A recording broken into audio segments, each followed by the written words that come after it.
Amor, se escucha muy quedito tu micrófono. Así que tal. Perdón, Mayra, ¿nos puedes ayudar con el tema 22, la tradición, la pregunta 4? Sí. Gracias. ¿Qué es la tradición? De una manera especial, la tradición es la reunión de las verdades reveladas por Dios que no están contenidas en la Sagrada Escritura, sino que han llegado hasta nosotros por la predicación constante e infalible de la Iglesia Católica. Ya hemos dicho que la tradición es la palabra de Dios no escrita. La tradición ha llegado hasta nosotros oralmente por la predicación infalible de la Iglesia Católica y está contenida en las declaraciones solemnes de los concilios y los papas, en los escritos de los padres y doctores de la Iglesia, en los símbolos de la fe y en la Sagrada Liturgia. Muchas gracias, Mayra.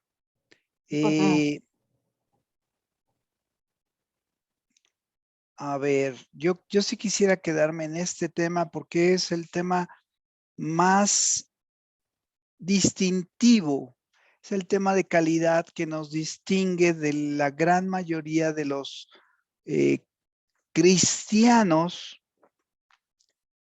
los que se dicen cristianos, pero no creen en la Iglesia Católica. Y nosotros somos católicos por este tema. Este es el tema que nos distingue de la gran mayoría de las sectas protestantes que nacieron a partir de Martín Lutero. Y sí quisiera recrearme en ello. Gracias, Mayra. Le voy a pedir a alguien más que vuelva a leer la pregunta y las notas que vienen abajo. Señora Guadalupe, ¿nos puede ayudar a leerlo nuevamente, por favor?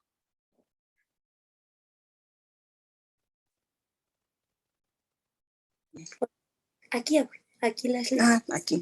Ya la escuchamos, señora Sí, gracias. Guadalupe. ¿Así? ¿Ves mejor? Sí. ¿Qué es la tradición?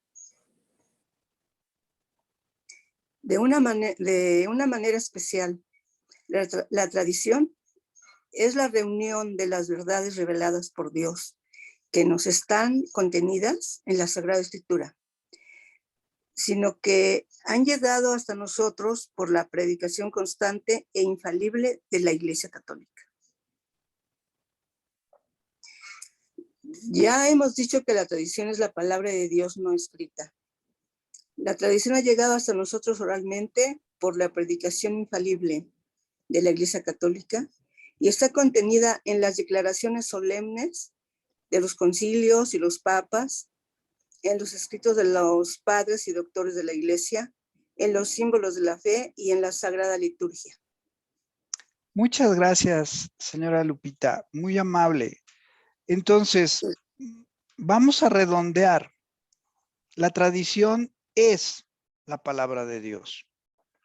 Solamente que no ha quedado escrita dentro de los libros que componen la Biblia, que componen la Sagrada Escritura. Quedan escritos en los concilios y en la tradición oral, en el pasar. Tradición quiere decir tradere, es decir, como pasar de uno a otro por medio de la voz. Entonces, esto es lo que más nos distingue de los cristianos mal llamados protestantes, y es una prueba de ácido que tienen todos los protestantes. No hay una sola secta protestante que pase la prueba del ácido de la tradición. Cuando uno le hace la pregunta a cualquier protestante, ¿cuál es el año de la fundación de su iglesia? Ninguno puede remitirse hasta nuestro Señor Jesucristo y San Pedro. Esta es la pregunta que nos permite defender la calidad y certeza de que la Iglesia Católica es la elegida por nuestro Señor Jesucristo, la fundada por nuestro Señor Jesucristo para continuar el reino de Dios en la tierra. Muchas gracias, señora Lupita. Jonathan, ¿nos puedes ayudar con la pregunta 23? Sí, Gracias, Jonathan. respeto que nos merece. Merece respeto la tradición, el mismo respeto que la Santa Escritura, porque también es la palabra de Dios transmitida fielmente hasta nosotros. Los protestantes sin fundamento le niegan todo valor a la tradición, diciendo que solo la Santa Escritura debe ser admitida como fuente de la fe. Esto es un grave error, en efecto.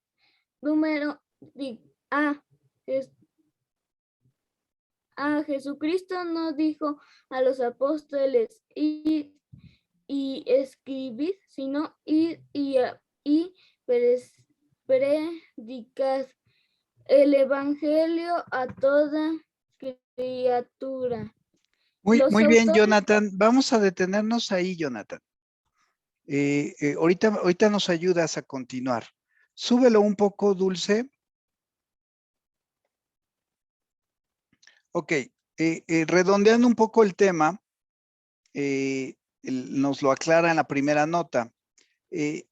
Jonathan, con mucho cariño, acuérdate que cuando hay puntos suspensivos en la respuesta, nos hiciste favor de leer la respuesta a la pregunta, ¿merece respeto la tradición? Y la respuesta se debe leer. La tradición nos merece el mismo respeto que la Sagrada Escritura. ¿Te acuerdas que ya lo habíamos platicado? Sí. Excelente, Jonathan. Un buen día de estos lo haremos bien. No te preocupes, es cuestión de paciencia. Muy bien. Continuando con las dos notas que nos hizo favor de leer Jonathan. La primera es muy importante. Los protestantes, sin fundamento, le niegan todo valor a la tradición, diciendo que solo la Sagrada Escritura debe ser admitida como fuente de la fe. Esto es un grave error. En efecto, Jesucristo no dijo a los apóstoles, id y escribid, sino id y predicad el evangelio a toda criatura. Yo recuerdo un aleccionamiento de Monseñor Rodríguez López que me decía, no cualquiera puede explicarte la Sagrada Escritura. Nosotros tenemos, además de los sacerdotes, además de una profunda formación religiosa de filosofía y teología que nos permite con estudio explicar la Sagrada Escritura.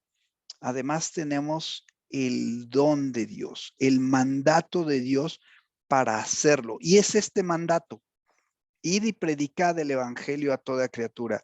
Por lo tanto, no debemos escuchar a cualquier, voy a poner entre comillas, predicador, explicarnos la Sagrada Escritura. Es la Iglesia Católica la única autorizada por Dios para explicar la Sagrada Escritura. Hay otro pasaje de la Sagrada Escritura muy bonito que dice, ¿a quién recurriremos si tú partes para nosotros el pan y nos enseñas la vida eterna? Entonces, es la Iglesia la única que tiene el don y este ha sido transmitido de generación en generación, de boca en boca, por medio de la predicación. Jonathan, te voy a pedir que nos acompañes y nos sigas leyendo el inciso B y los que siguen. Perdón, ¿puedo hacer antes de que continúe? Carmen tiene levantada la mano desde hace rato. No sé si es buen momento. No la vi, perdón. Sí, Carmen, por supuesto, adelante. Gracias. Tengo una duda. ¿Por qué los evangelios llamados apócrifos no son aceptados dentro de las Sagradas Escrituras? Muy bien. Es una pregunta muy interesante. Los llamados evangelios apócrifos son escritos que han sido encontrados y que no tienen este apoyo. Cuando se definen cuáles son los libros canónicos, es decir, los libros que no tienen cambio en la fe, la iglesia se reunió y decidió cuáles eran los libros que conforme a la tradición de la iglesia eran y sostenían la verdadera fe. Entonces hubo un concilio que no recuerdo ahorita cuál es, Carmen, si quieres me lo llevo de tarea, que definió de una sola vez y para siempre cuáles eran los libros que deberían de constituir la Sagrada Escritura con la cual se contenía la verdadera fe de la Iglesia Católica. Y en ese momento, por eso se nombraron los, no solamente los evangelios, sino libros apócrifos, es decir, no reconocidos por la Iglesia Católica. No sé si eso contesta tu pregunta, Carmen. Sí, gracias. De nada, Carmen. Perdón, Mercedes levantó la mano también ahorita. Mercedes, adelante. No, ya está comentado. Gracias. Muchas gracias. Entonces, continuamos. Jonathan, nos estás haciendo un gran favor con leernos los incisos B y subsecuentes de la pregunta. Adelante. B. Los autores sagrados declaran que no escribieron todo lo referente a Jesucristo, sino que confirmaron muchas cosas a la predicación. Así San Juan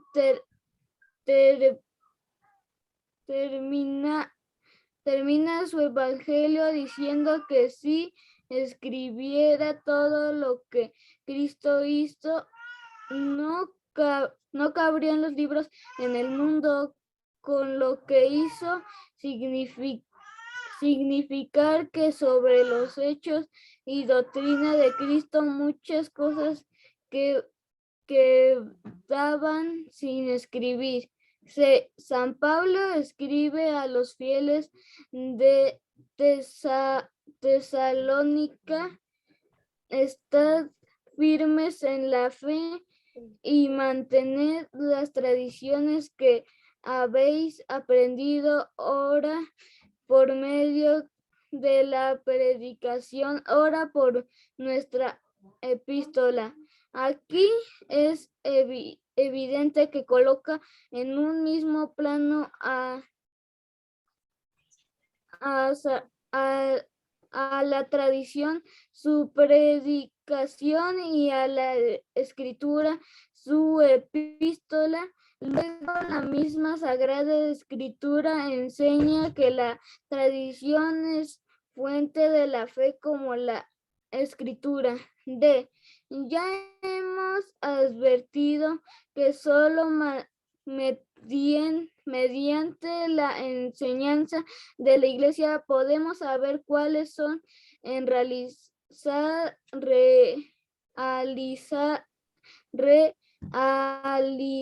los libros revelados. Por último, la tradición es anterior a la Santa Escritura y durante bastantes años fue la única regla de fe.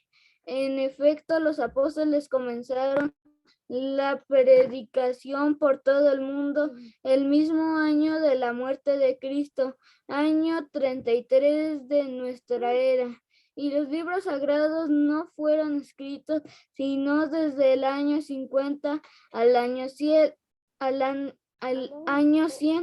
En ese sentido, se debe entender la pregunta siguiente del catecismo. Antes de la pregunta siguiente, antes de que te bajes, Dulce, aquí hay mucha,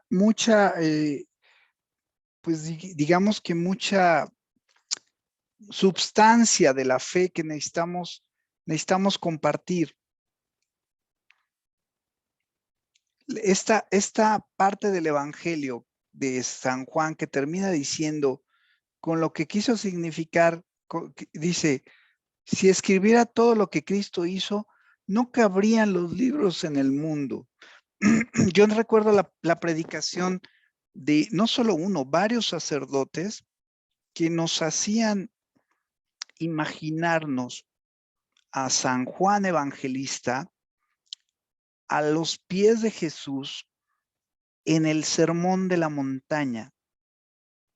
Imagínense por un lado, perdón, imagínense por un lado al maestro enseñando cosas con todo, no solamente con su palabra, con su mirada, con su postura, con sus gestos, predicándonos el gran sermón de la montaña. Y a San Juan embelesado con, no solamente con una palabra que no se había escuchado en el mundo, en toda la creación, sino con Dios mismo hecho hombre, enseñándoles cosas a todos los que estaban ahí, con todo su ser, con toda su personalidad.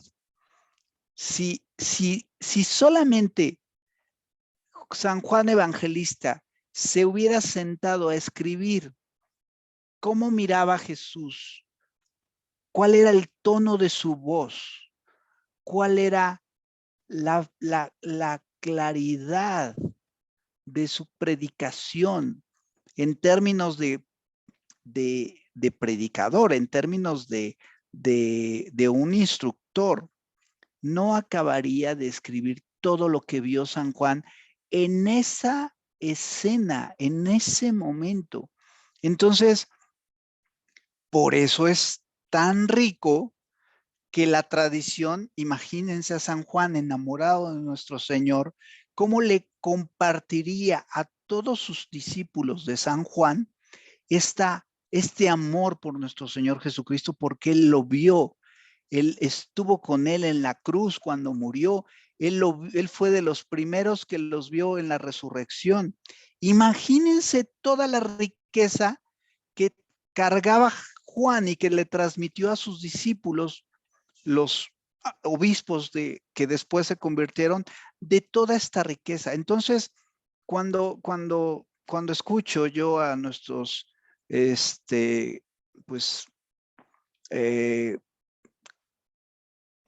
vecinos protestantes decir que lo único que vale es lo que está escrito en la Sagrada Escritura, pues es imposible de ver el desprecio que tienen por esto que es la tradición.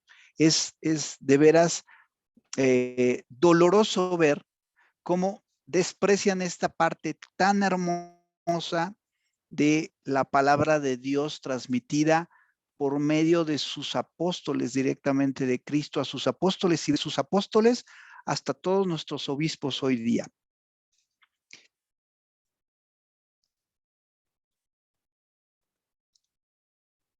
Muy bien.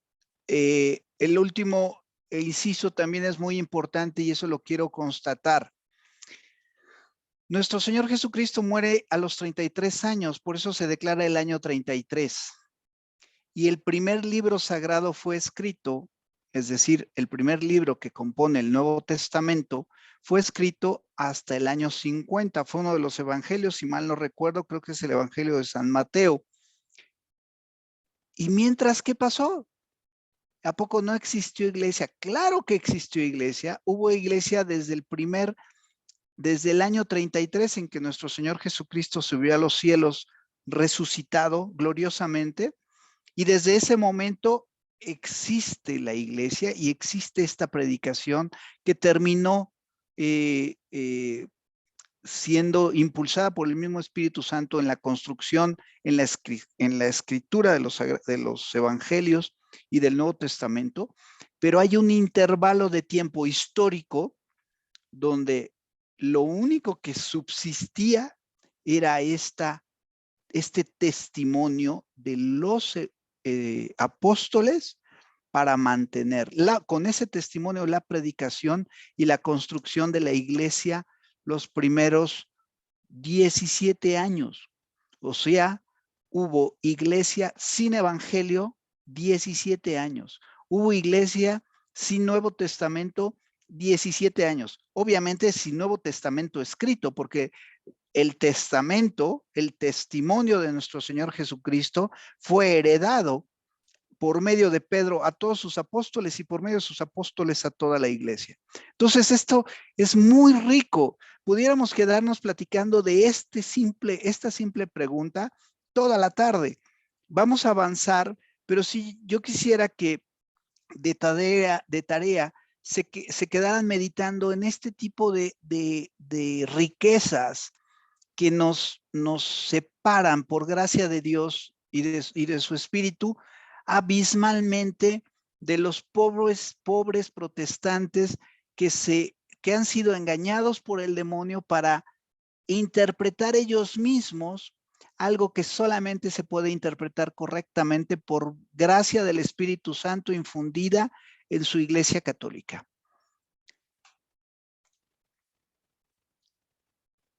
Le voy a pedir ahora a María de los Ángeles si nos ayuda con la siguiente pregunta 5.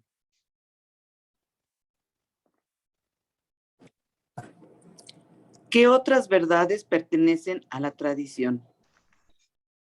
También pertenecen a la tradición todas las verdades de la Sagrada Escritura, pues fueron enseñadas primero por la predicación de Jesucristo y de los apóstoles. Y la Iglesia Católica las ha enseñado siempre por medio de su magisterio infalible.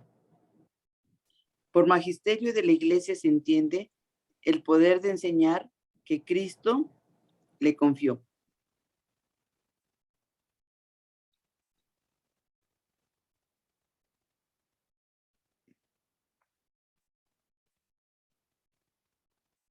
A ver, aquí hay un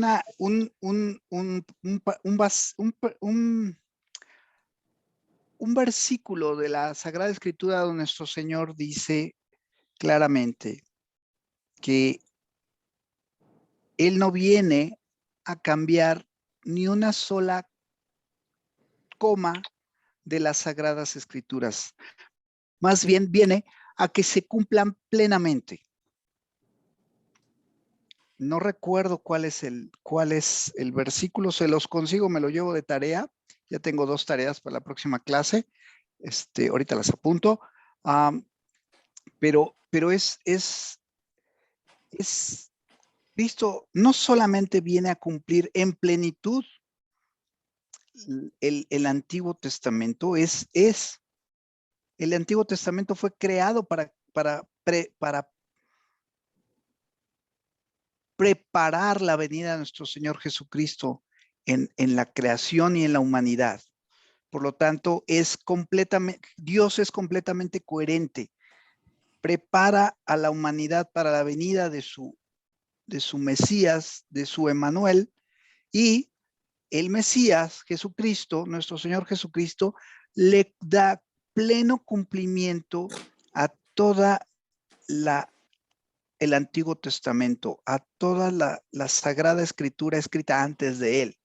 Por lo tanto, esta respuesta es una confirmación de que la tradición no puede contradecir a la tradición escrita, a las Sagradas Escrituras. Más bien, viene a confirmarla. Son dos lados de la misma moneda, son dos partes de la misma verdad. Y era importante mencionar esto porque nos podemos quedar simplemente con la tradición. Y la Iglesia Católica, por medio de este catecismo, nos hace ver, a ver, seamos muy objetivos en que tradición y Sagrada Escritura componen el cuerpo de la fe. Muchas gracias, María de los Ángeles. Qué gusto oírte. Con gusto. Muy bien. María Rojas, ¿nos puedes ayudar con el siguiente capítulo? No creo que pueda. Lo que pasa es que ya platiqué con ella, me dice que sí puede escuchar, pero no puede hablar porque la saca. Entonces, Excelente. Bueno, que quede en el acta que hemos querido que participe, pero que por cuestiones técnicas eso no es posible. Carmen Sánchez, ¿nos puedes ayudar con la lección 7? Por favor.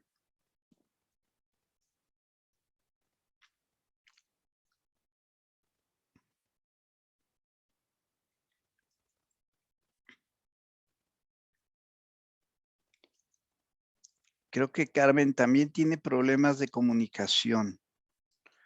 Si Carmen no puede contestar, me voy a apoyar en Maricruz. Maricruz, ¿nos puedes ayudar? Sí, hola, buenas tardes a todos. Buenas tardes, Maricruz.